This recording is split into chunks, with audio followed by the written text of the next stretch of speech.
So they found that we don't, in this province, really have the expertise right now to provide solid leadership in developing adult autism services,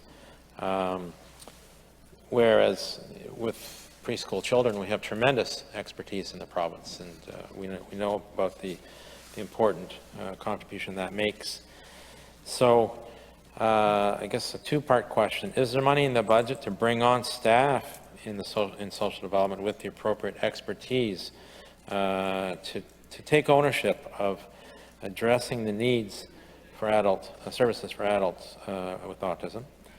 And two, is there money in the budget,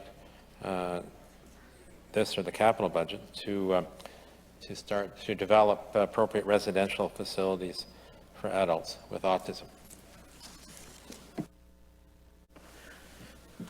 Okay, thanks very much. And again, trying to help the member opposite get as many questions in as possible in the time allotted.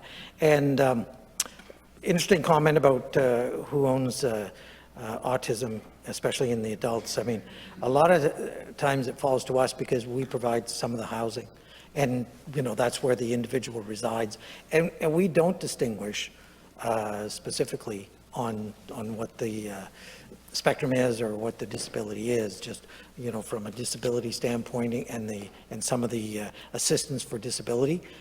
So a lot of it does fall to us. So that's why we have, to the question specifically, are we going to add staff in order to do that?